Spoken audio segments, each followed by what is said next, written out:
हाफिज गुल बहादुर ग्रुप जो है उन्होंने पाकिस्तान की फ़ौज पे आज हमला किया और ये सुइसाइड हमला था जिसकी वजह से 16 पाकिस्तानी फ़ौजी जो हैं उनकी शहादत हो गई। शुमाली वज़ीरिस्तान के इलाके मीर अली में सिक्योरिटी फोर्सेस के काफिले पर फितना खारिज का बुज़दिलाना हमला। भारत इस वक्त कोई बहुत बड़ी प्लानिंग कर रहा है।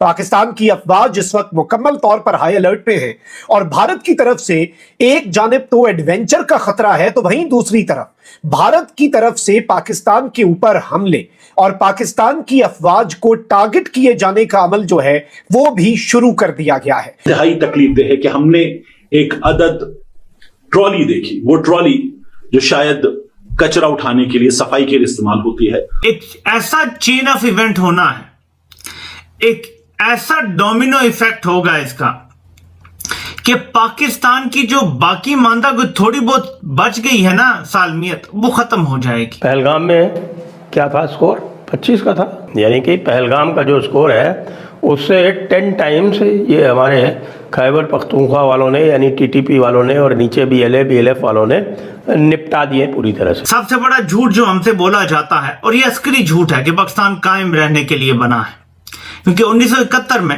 पाकिस्तान तो पहले ही टूट चुका है और बाकी मानदा को तोड़ने की ये जर्नैल हजरात पूरी कोशिश कर रहे हैं। तो POK अब हम लेकर रहेंगे, क्योंकि पाकिस्तान जो सिर्फ एक टेरर हब था अब तक, वो साथ में हमारे लिए रोड ब्लॉक भी है। जो भारत की फ्यूचर एनर्जी सिक्योरिटी है उसके बीच में अगर कोई पत्थर है। भारत में एक यात्रा होने जा रही है जिसमें तखरीबकारी का कोई प्लान बन रहा है जिसका इल्जाम पाकिस्तान पर आयद किया जाएगा, फॉल्स फ्लैग ऑपरेशन, जिसकी तरफ सेठी साहब भी पहले इशारा कर चुके हैं। लेकिन अब ये बात तवातर से की जा रही है, यहाँ तक कि खुर्रम दस्तगीर साहब ने भी ऐसी बात की। अलबत्ता पानी के मामले पर वो काफी कंसर्न थे। सेठी साहब, मुझे आपसे ये जानना है कि इतने ब्लंडर्स करने के बाद, इतनी मुंह की खाने के बाद भी तिल मिलाकर भारत ऐसी हरकत कर सकता है? देखिए, मैंने जब ये हमला किया था और उसके बाद सीज फायर हुई थी तो मैंने ये कहा था कि ये पॉज ही है, ये फिर कुछ ना कुछ करेंगे बिकॉज ये राउंड हार गए हैं। और जैसे ही अभी तो ये कह रहे हैं कि जीत गए हैं, मगर जैसे अवाम उनकी जागेगी, उनको पता चलेगा तो ये पता चल जाएगा कि ये हार गए राउंड, तो फिर नरेंद्र मोदी के ऊपर प्रेशर होगा कि कुछ करे और करके दिखाए कि हम जीत के गए या हम तकड़े हैं। तो ये मेरा मौकफ था, मगर मेरा एक थोड़ा सा लॉन्ग टर्म पर्सपेक्टिव था जी। उसकी वजह ये थी कि इतनी जल्दी एक फैसला करना कि अब हमने एस्केलेट करना है, क्योंकि जो भी इंडिया करेगा वो एस्केलेशन होगी। जहां पहले छोड़ गए थे उससे आगे जाना पड़ेगा, न्यू नॉर्मल वहां से नहीं।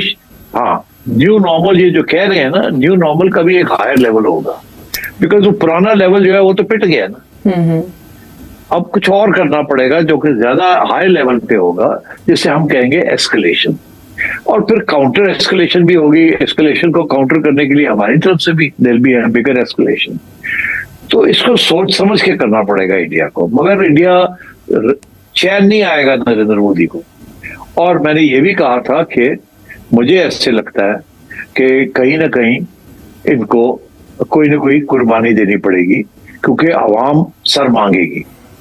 और मेरा ये ख्याल था कि इनका जो फॉरेन मिनिस्टर साहब है जयशंकर साहब, उनको फारग करना पड़ेगा किसी न किसी स्टेज पे, बिकॉज ये सारी फॉरेन पॉलिसी जो है डिवाइस की है, जो इसमें इनका बहुत बड़ा रोल है और वो फेल हो रही है फॉरेन पॉलिसी, और काफी तनकीद उनके ऊपर हो रही है इनडायरेक्टली।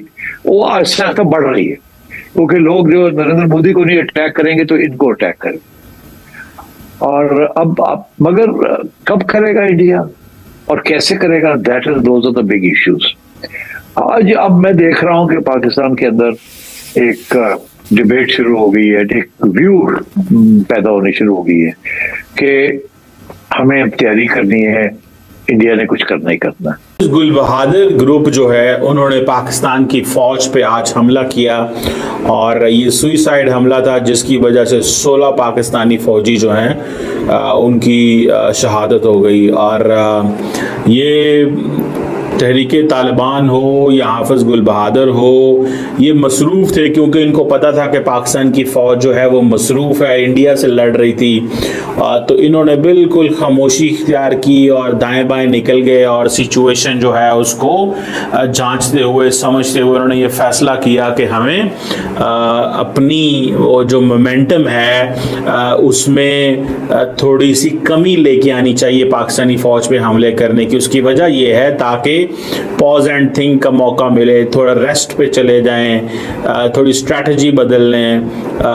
तो ये चीज़ें हैं। और दूसरा, अगर ये उस वक्त पाकिस्तान की फौज पे हमला करते जब इंडिया के साथ लड़ाई हो रही होती तो जारी बात है लोगों के जो सेंटीमेंट्स हैं वो और खिलाफ होने थे इन दहशतगर्द जमातों के। इनको हम कहते हैं ये फितना खारिज है, ये खारजी हम इन्हें कहते हैं इस्लामिक टर्म में, फितना उल खारजी इन्हें कहा जाता है। और ये जो धमाका हुआ है, मुझे I came to know this very early morning by the way, ये आई थिंक इंसिडेंट हुआ है। और ये my friend is posted there, तो उन्होंने मुझे थोड़ी सी इसके बारे में बताई कि ये एक जो शहादतें हुई हैं जिसमें एक सुइसाइड अटैक हुआ है नॉर्थ वजीरिस्तान में, बॉम्ब डिस्पोजल जो है एक्टिविटी चल रही थी रोड के ऊपर।